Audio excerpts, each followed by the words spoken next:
O cinema é a forma de expressão artística mais cara de todas. E dinheiro tem dono. Então, assim, o cinema é uma forma de arte coletiva que exige disciplina e hierarquia. Então, dentro deste modelo apresentado, eu me coloco como um operário do cinema. Existe hierarquia entre a minha visão e a visão do diretor do filme. Obviamente, vai prevalecer sempre a visão do diretor do filme, mesmo porque ele é o responsável por aquilo e não eu. Então eu estou ali a serviço do diretor do filme. Eu comecei aos 16, 15 para 16 anos. Um marido da minha irmã começou a fazer fotografia e eu fui num set de filmagem para olhar. E era um comercial de repelente de insetos e tinha uma moça nua dentro de uma banheira, uma moça linda lá de Porto Alegre. E eu fui nesse set e tinha essa moça dentro dessa banheira e volta e meia ela levantava e tinha que botar um hobby e eu tinha 15 para 16 anos e eu digo, uau, eu quero trabalhar aqui. E aí no outro set eu fui de novo e aí esse sujeito começou a comprar luz de cinema da Telem em São Paulo. E eu, como tinha habilidades, conhecimentos de física e tal, eu me integrei como eletricista de cinema. Então eu fui eletricista dos 16 aos 19 anos em Porto Alegre. Eu era um eletricista mais jovem de Porto Alegre, fiz filmes bem bacanas lá, pra casa de cinema. Para quem não sabe o que é da vida, a arquitetura é uma das melhores faculdades que existem, porque ela te ensina a prever e a executar um sistema complexo, né? O sistema complexo, vou definir aqui, são muitas camadas de conhecimento e ação para você chegar a um resultado almejado. De certa maneira, uma construção física, uma casa, ou um móvel, ou um filme, eles têm algo em comum. Eles necessitam de planejamento, eles necessitam de estrutura, eles necessitam de ritmo, eles necessitam de harmonia. Então, a arquitetura te dá bastante a base para você planejar e executar um sistema complexo.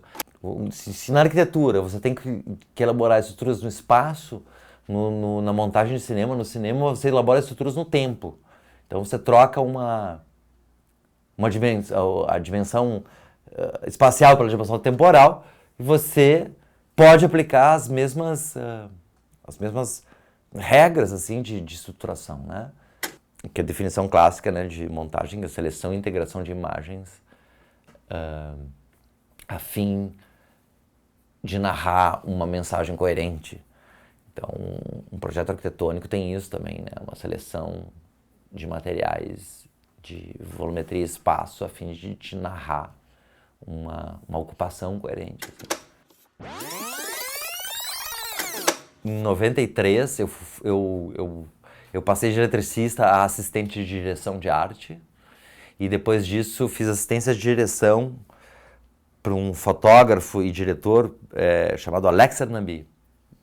E lá com o Alex, eu na RBS tive os primeiros contatos com a pós-produção e achei aquilo incrível. Aí um ano depois eu vim para São Paulo, em 94 eu cheguei aqui e fui pedir um trabalho na TVC.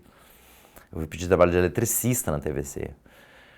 Mas aí lá eles tinham uma máquina nova, um compositor de imagens chamado Venice.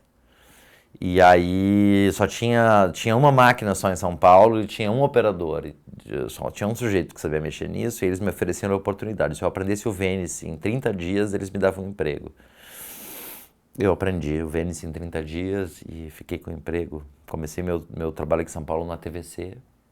E foi lá que a TVC foi a primeira produtora em São Paulo a ter um Avid, que é um equipamento de pós-produção digital. E lá eu aprendi a mexer no Avid e gostei muito de montar, foi fácil, foi gostoso. Sim, o saudoso Ricardo Carvalho, o gordo. O gordo, Ricardo Carvalho, foi meu primeiro mestre aqui em São Paulo.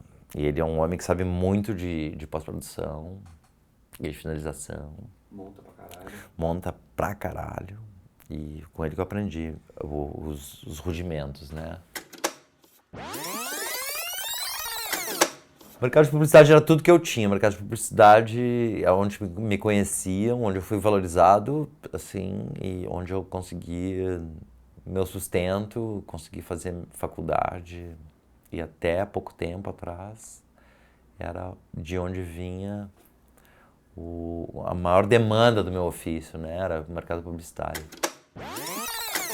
E de 2003 pra cá, você tem feito mais trabalho de ficção? Tenho trabalhado mais ficção. O mercado também, né? Pelas as leis de cota. Pelas leis de incentivo à produção nacional, é um mercado que progrediu bastante, assim, ele progrediu tanto no começo eu vi que assim, os preços eram ridículos, o que se pagava para um técnico de audiovisual nesse meio, mas aconteceu algo que algumas experiências foram boas, isso é eu tenho inferência, né, eu não tenho dados sobre isso, mas o que eu vi é que começaram a melhorar as séries ficcionais começaram a ganhar em qualidade e aconteceu uma espécie de darwinismo no audiovisual, assim, que as séries boas se investiu mais em coisa boa, né? Esse mercado cresceu, está crescendo, e não sei agora, depois dessa mudança, todo esse câmbio de perspectiva política e tal, o que vai acontecer, mas pessoalmente, de 2013 para cá, eu fiz mais ficção, tanto em séries de TV como em longas, do que eu fiz nos anos passados e tal. Trabalhei mais com isso. O momento que a gente sabe que alguma coisa tá boa na montagem é quando dá barato. Quando dá barato, tá bom. Você começa com o primeiro corte, você junta duas cenas. Quando você junta duas cenas e dá barato, ou seja, você sente alguma coisa, tá começando a ficar bom. E você vai atrás disso. Eu vou atrás do barato, porque cinema ou narrativa, para mim e para muita gente, isso não é meu, mas é emoção no tempo. Quando você sai de um filme, de um audiovisual, ou de ouvir uma história de alguém, ou de um show, o que você leva são momentos de emoção no tempo. Então você entra naquela sala, quando você sai do filme, você não fica pensando exatamente, eu pelo menos não, fico pensando exatamente do movimento de grua, ou se a luz estava boa, ou se aquele corte estava bem feito, mas sim a qualidade da emoção que eu tenho quando eu saio dali. Eu me baseio nisso, né? Então tem que dar barato. E para dar barato, você não pode aborrecer o sujeito, né? Dar mole para ele se dar conta de que ele está ali assistindo uma história. Então você tem que manter ele no seu filme de algum jeito, ou com o corte invisível, ou com o corte intelectual, ou você mantém ele ali sensorialmente, né? Porque ele não consegue tirar o olho, você mantém ele ali intelectualmente, porque ele não consegue tirar a mente daquilo que ele está vendo. Então, você tem vários recursos para isso, recursos diferentes da narrativa clássica, a narrativa moderna. Então, a resposta basicamente é essa. Aristóteles, não quero parecer pedante, Aristóteles, citar um grego e tal, mas Aristóteles na Poética ele faz uma compartimentação de uma peça dramática em 3 atos, né? Início, meio e fim. Introdução, desenvolvimento e desfecho. Conclusão. 3 atos são fundamentais para você pensar uma peça de 30 ou de 3 horas. Tanto faz, para você conversar, para você argumentar.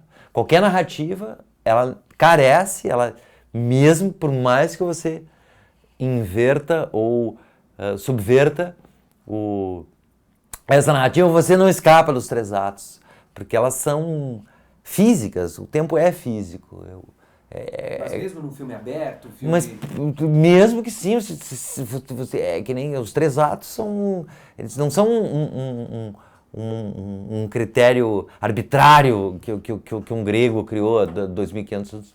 Eles são fruto, como todo bom conhecimento, como todo conhecimento verificável, eles são fruto da observação do que acontece.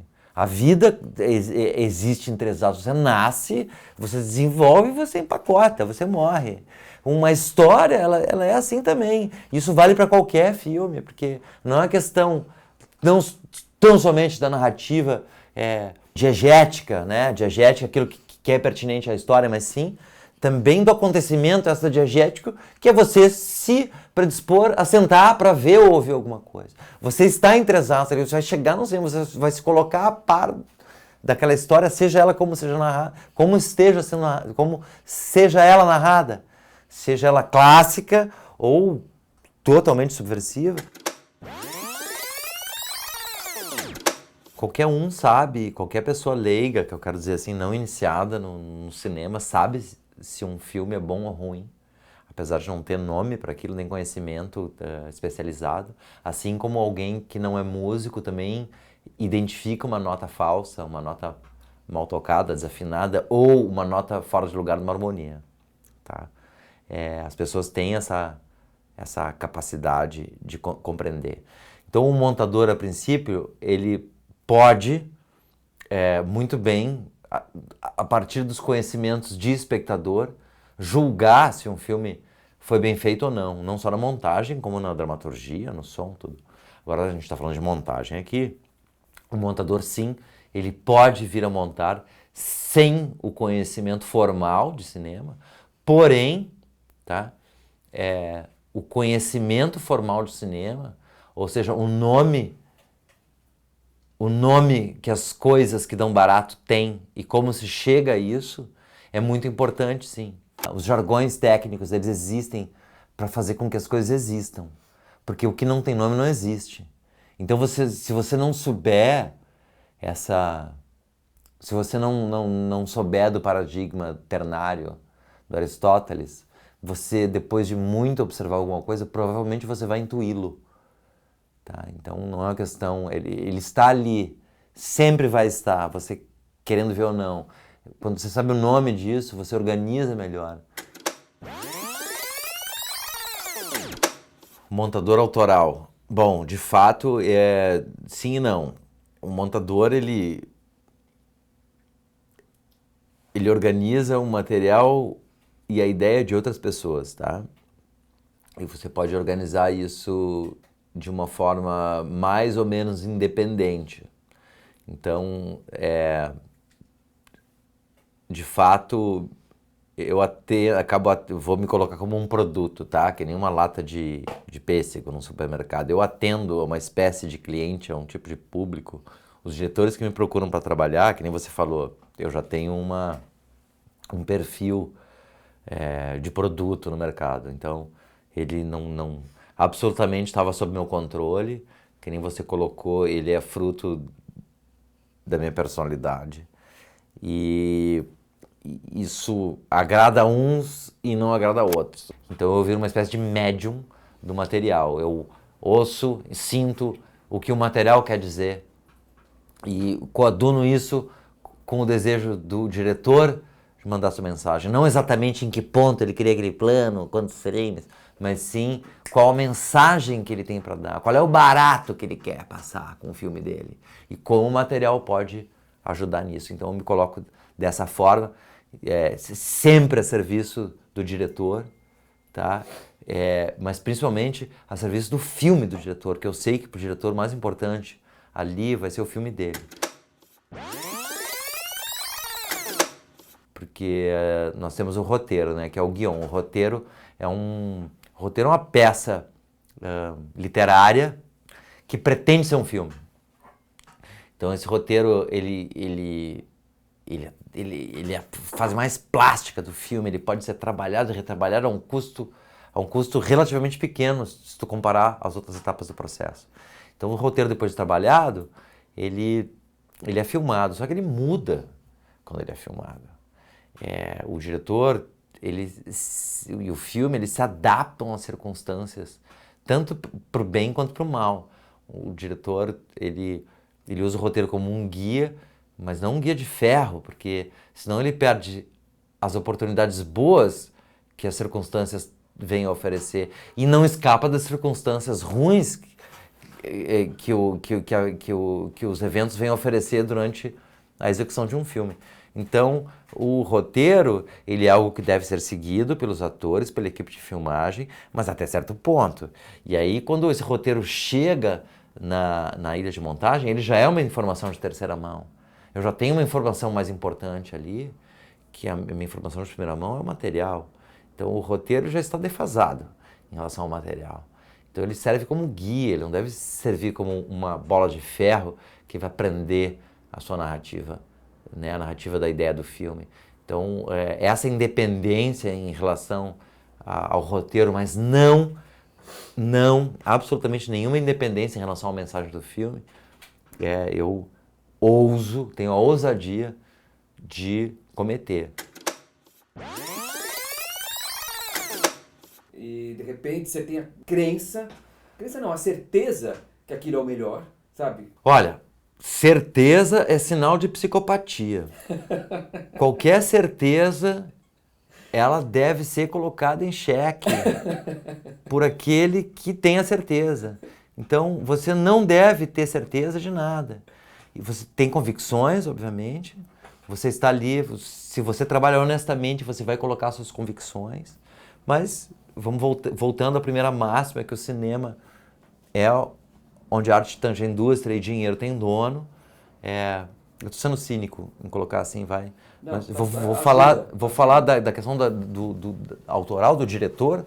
O diretor, ele está trabalhando há anos naquele processo.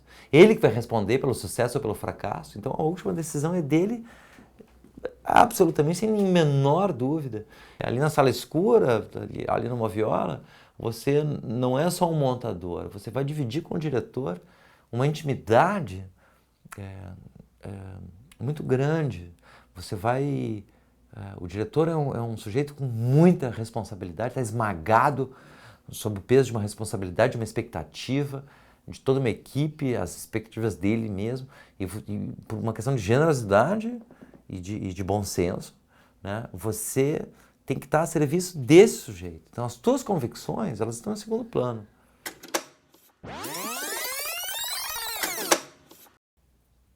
A excelência se adquire pela repetição. Tá? Você adquire excelência no esporte ou na música repetindo ad nauseam, até você morrer. Uma escala musical, uma sequência de golpes. Na montagem de cinema também, você faz e assiste aquilo inúmeras vezes, porque você trabalha com a sensibilidade, então você se expõe ao plano, depois se expõe à sequência, depois se expõe ao ato, depois se expõe ao filme, para sentir como que ele se desenha emocionalmente em você, né? De fato, depois que passa um tempo que você fez uma peça qualquer, tá? Um comercial, um filme, quando você vai ver, quando você vê logo em seguida da manufatura, você vê ainda os defeitos, você ainda regurgita as suas emoções de resistência em relação àquilo, mas passado um certo tempo você olha para a peça e diz assim, uau, que legal, nossa, eu fiz isso, que bom, que delícia. Quando você esquece da dor que foi parir aquilo, você frui e é gratificante. Então, você lembrando disso, você despende mais aquele pouquinho de energia, diz, eu vou prestar atenção mais um pouquinho, eu vou mexer nessa cena, nessa sequência de novo. E depois de algum tempo, vale a pena, né? Porque um médico enterra, por exemplo, seus erros. Eu errei com o paciente lá, ele morreu, eu enterrei ele, mas os filmes, eles ficam passando nas cinematecas e cruzam na tua vida, então é bom você fazer eles direito. Estevam, você já pensou algum dia parar de montar? Todo dia eu penso em parar de montar. Todo dia eu penso em muita coisa, mas sim, penso em parar de montar, penso em parar de respirar, em parar de amarrar os sapatos de manhã, não escovar os dentes. Vai, não é tão assim, né? É um Não, pouco mais você grave pensa isso. todo. Sim, você pensa, assim, ó, depois de 10, eu falo para, eu formei algumas pessoas do mercado, eu formei alguns montadores, assim.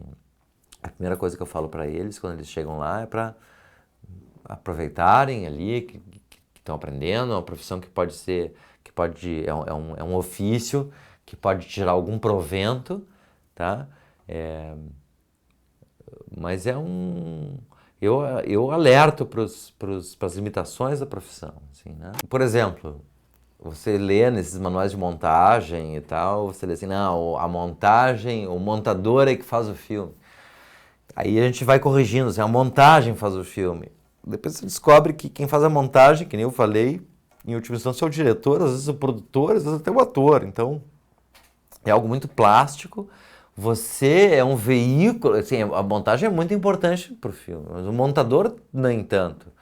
Então, existe uma ilusão de que alguém lê lá, ouve na escola, na aula de montagem, que a montagem é o aspecto mais importante do filme. Pô, muito bom ser montador. Mas é importante e tal, mas não confunda a montagem com o montador.